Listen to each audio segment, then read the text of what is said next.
పశ్చిమ బెంగాల్ ముఖ్యమంత్రి మమతా బెనర్జీపై దేశ సర్వోన్నత న్యాయస్థానం సుప్రీంకోర్టు అసహనం వ్యక్తం చేసింది. జనవరి 8న కోల్కతాలోని ఐపాక్ కార్యాలయంలో కేంద్ర దర్యాప్తు సంస్థ ఎన్ఫోర్స్మెంట్ డైరెక్టరేట్ ఈడీ సోదాలను సీఎం మమత అడ్డుకొని అంతరాయం కలిగించడాన్ని సుప్రీంకోర్టు ధర్మాసనం తప్పుపట్టింది.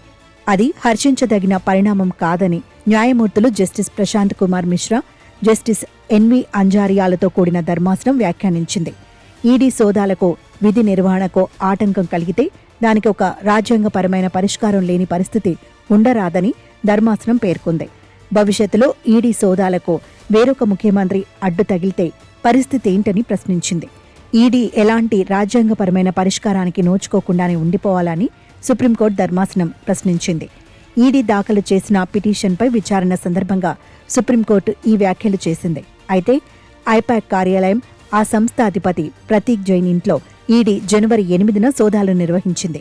ఈ సమయంలో సీఎం మమత ప్రతీక్ జైన్ ఇంటికి, ఐపాక్ ఆఫీస్కు వెళ్లి పలు పత్రాలను తీసుకెళ్లారు.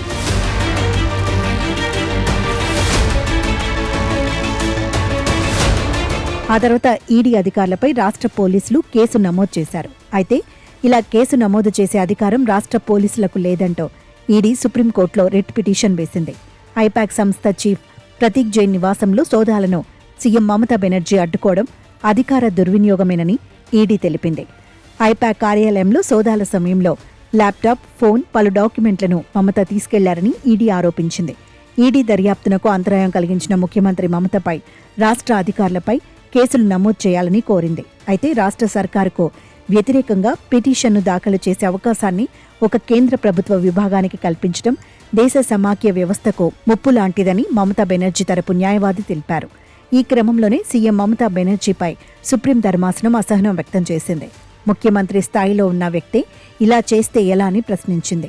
తదుపరి విచారణ ఈ నెల 24న కొనసాగనుంది.